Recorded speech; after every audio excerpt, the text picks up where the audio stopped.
नमस्कार साथियों, GLC top 50 IAS में आप सभी का स्वागत करता हूं। मैं अमित पाटीदार। तो आज हम पढ़ेंगे इतिहास और इतिहास में जानेंगे कन्नौज त्रिपक्षीय संघर्ष। कन्नौज त्रिपक्षीय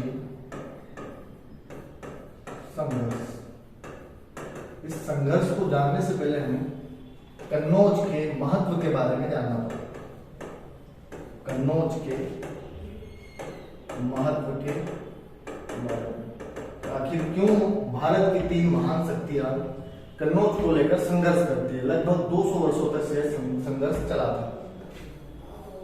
पहला महत्व तो यह था, जो वर्धन वंश का महान शासक हर्षवर्धन, उसके बाद उत्तर भारत का सबसे महत्वपूर्ण नगर कन्नौज बन चुका था। क्या बन चुका था? कन्नौज। दूसरा, उत्तर भारत की राजनीति का महत्वपूर्ण केंद्र बन चुका था। पहली बात तो हर्षवर्धन के बाद उत्तर भारत का सबसे महत्वपूर्ण नगर कौन सा था? कन्नौज। दूसरा, पूरे उत्तर भारत की राजनीति का महत्वपूर्ण केंद्र क्या बन चुका था? कन्नौज। इसके बाद अगला आएगा, यह गंगा नदी के किनारे था। किस नदी के किनारे था? गंगा नदी के किनारे, इसलिए यह व्यापारिक दृष्टि से भी महत्वपूर्ण था। अगला, यह नगर गंगा व यमुना के दोआब वाला क्षेत्र था। किसका क्षेत्र था? गंगा और यमुना नदी के दोआब वाला उपजाऊ क्षेत्र था। इस कारण से भी ये बहुत महत्वपूर्ण था। जो स्थिति गुप्त काल या उससे पहले पाटलिपुत्र मगध की थी, वह स्थिति गुप्तोत्तर काल में कन्नौज की बन चुकी थी। इसमें कौन सी तीन महान शक्तियां काम करती हैं? इस वाले क्षेत्र में, पश्चिमी भारत में, जो राजस्थान में पश्चिमी भारत वाला क्षेत्र था, यहाँ पर गुर्जर प्रतिहारों का शासन चल रहा था। गुर्जर प्रतिहारों। इधर साउथ में राजपूत शासन था और इधर पूर्वोत्तर भारत या बंगाल वाले क्षेत्र पर पाल शासकों का राज चल रहा है। इससे पहले हम जानेंगे कि कन्नौज पर शासन कौन कर रहा था। जैसे ही हर्षवर्धन की मृत्यु होती है तो हमें चीनी स्रोतों से पता चलता है कि जो कन्नौज था उस पर एक अर्जुन नामक शासक शासन कर रहा था। कौन कर रहा था? अर्जुन। इस शासक के बारे में इतिहास में हमें ज्यादा जानकारी नहीं मिलती है, लेकिन इस शासक के बाद 70 से 75 वर्षों का इतिहास हमें नहीं मिलता है, इसलिए इसे कन्नौज का अंधयुग कहा जाता है। क्या कहा जाता है? कन्नौज का अंधयुग। अब इसके बाद एक शासक अचानक से आता है जिसका नाम है यशोवर्मन। यह भी हर्षवर्धन की तरह कन्नौज का बहुत ज्यादा विकास करता है। अब इसके बाद जो शासक बैठता है कन्नौज पर, वो वज्रायुध होता है। कौन होता है?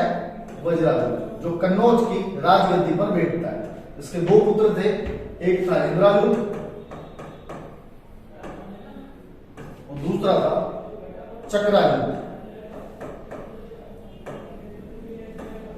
तो जो कन्नौज का त्रिपक्षीय संघर्ष शुरू होता है, उस समय कन्नौज की राजगद्दी पर इंद्रायुध बैठा होता है। अब हम कन्नौज के त्रिपक्षीय संघर्ष को 6 भागों में पढ़ेंगे। तो भाग 1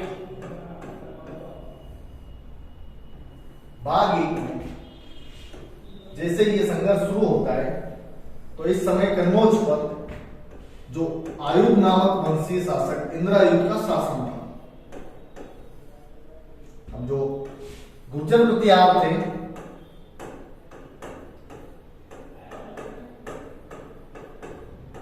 इनमें से कौन इसमें भाग ले रहा था? वत्सराज। जो राजपूत वंश था, इसमें से शासक का नाम था ध्रुव, और जो पूर्वोत्तर भारत वाला बंगाल या पाल वंश का शासक था धर्मपाल।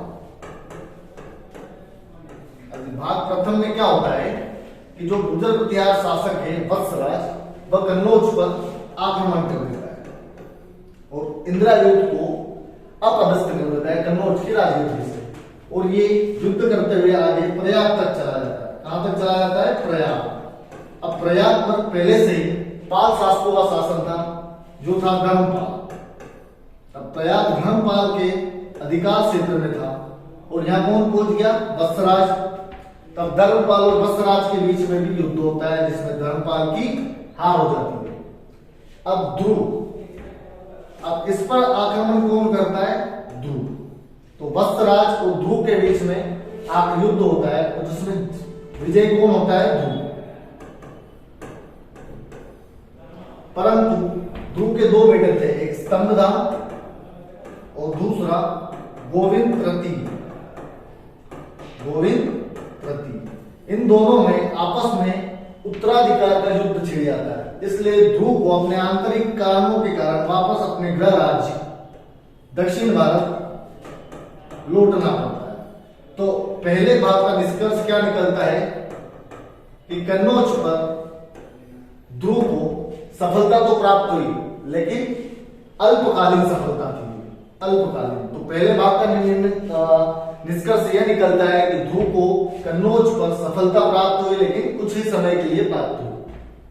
अब भाग 2 देखेंगे हम। भाग 2। अब इस समय वत्सराज की तो ध्रुव की मृत्यु हो जाती है। अब इधर वत्सराज रहता है गुर्जर प्रतिहार तरफ से, और राष्ट्रकूटों की तरफ से कौन था? गोविंद प्रति, जो ध्रुव का बेटा था। और पालों की ओर से धर्मपाल था। अब इस समय जो गोविंद प्रति है, यह अपने आंतरिक मामलों के कारण इस संघर्ष में या इस भाग में हिस्सा नहीं ले पाता। वत्सराज की भी स्थिति स्पष्ट प्रतीत नहीं होती है। तो कुल मिला के जो धर्मपाल है वह कन्नौज पर अधिकार कर लेता है, और जो कन्नौज पर आसीन था इंद्रायुध, जो वत्सराज के अधीनता में आसीन था, उसको अपदस्थ कर चक्रायुध को शासक बना देता है।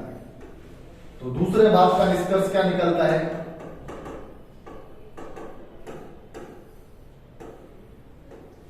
धर्मपाल की विजय होती है, लेकिन यह भी अल्पकालीन होती है। अब देखेंगे हम भाग 3 व 4 एक साथ पढ़ेंगे।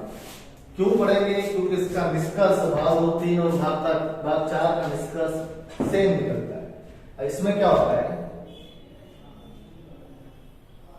जो गुर्जर प्रतिहार होते हैं इनकी ओर से नागभट्ट, जो वत्सराज का पुत्र था, नागभट्ट द्वितीय, यह आ जाता है। राष्ट्रकूटों की तरफ से गोविंद तृतीय रहता है, और पालों की तरफ से धर्मपाल। अब इस समय गुर्जर प्रतिहार शासक नागभट्ट प्रथम बहुत ही शक्तिशाली शासक था। अब यह आक्रमण करता है कन्नौज पर। चक्रायुध है, उसको अपदस्थ करके इंद्रायुध को राजगद्दी पर बिठा देता है, तथा आगे पूर्वी भारत की ओर बढ़ते हुए यह धर्मपाल को भी मुंगेर के निकट धर्मपाल को भी पराजित कर देता है। अब धर्मपाल गोविंद तृतीय से मदद मांगता है। क्यों मदद मांगता है? कन्नौज पे आक्रमण करने के लिए। अब गोविंद तृतीय ये विंध्य पर्वत श्रृंखला पार करते हुए कन्नौज पर आक्रमण करता है, किस पे? नागभट्ट द्वितीय पर। अब गोविंद तृतीय इस युद्ध में जीत जाता है। कौन जीत जाता है? गोविंद तृतीय। इस भाग में क्या होता है, जो गोविंद तृतीय है वो जीत जाता है, लेकिन अल्पकालीन रहता है, क्योंकि इसके आंतरिक मामलों की वजह से इसे वापस अपने गृह राज्य जाना पड़ता है। और भाग 4 विवादित है। क्यों विवादित है? 2 कारण इसके विवादित होने के। पहला कारण ये है कि जो गोविंद तृतीय है ये कन्नौज पर आक्रमण धर्मपाल की मदद मांगने के बाद करता है या उससे पहले करता है। पहला कारण यह हो गया। दूसरा कारण यह था कि जब नागभट्ट द्वितीय कन्नौज पर आक्रमण करके जब इंदिरायुद्ध को स्थापित करता है उससे पहले करता है या उसके बाद करता है। तो ये दो कारण है जो विवादित इतिहास में। तो कुल मिलाके भाग 3 और भाग 4 का निष्कर्ष क्या निकलता है? जो भाग 1 का निकलता है इसमें भी क्या होता है, जो गोविंद तृतीय राजपूत शासक गोविंद तृतीय उसे सफलता तो मिलती है लेकिन अल्पकालीन रहती है। भाग 5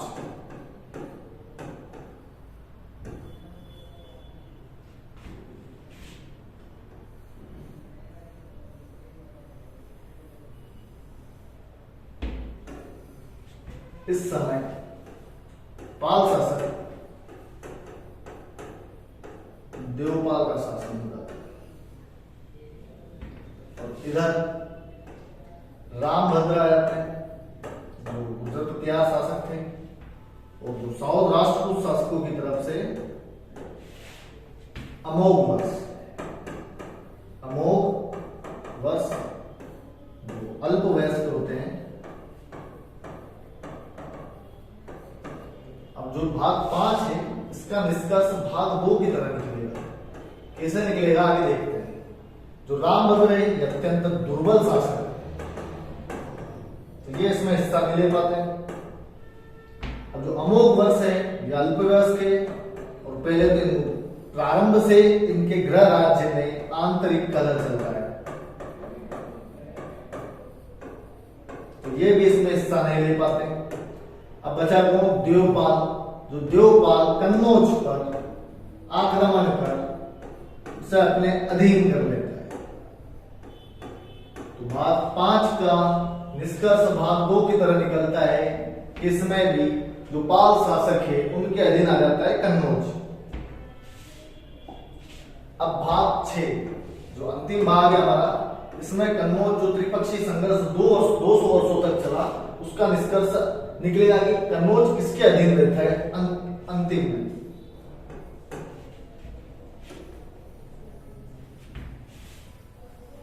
अब इस समय जो गुर्जर प्रतिहार शासक थे उनका शासक आता है मिहिर भोज प्रथम। पाल शासकों में विग्रहपाल तथा नारायण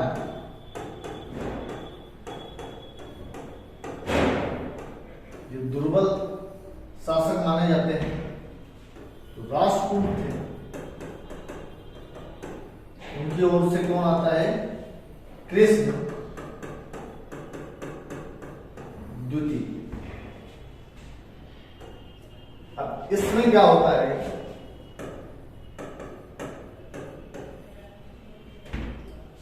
जो मिहिर भोज प्रथम है इन्हें पहले ही जो पाल शासक देवपाल वो भी इन्हें पराजित कर चुका होता है और जो राष्ट्रकूट का शासक कृष्ण द्वितीय वो भी इन्हें पराजित कर चुका होता है, लेकिन ये अपना साहस नहीं खोते। क्या नहीं खोते? साहस। परंतु जो राष्ट्रकूट शासक कृष्ण द्वितीय है ये इस भाग 6 के संघर्ष के दौरान चालुक्य शासक विजयादित्य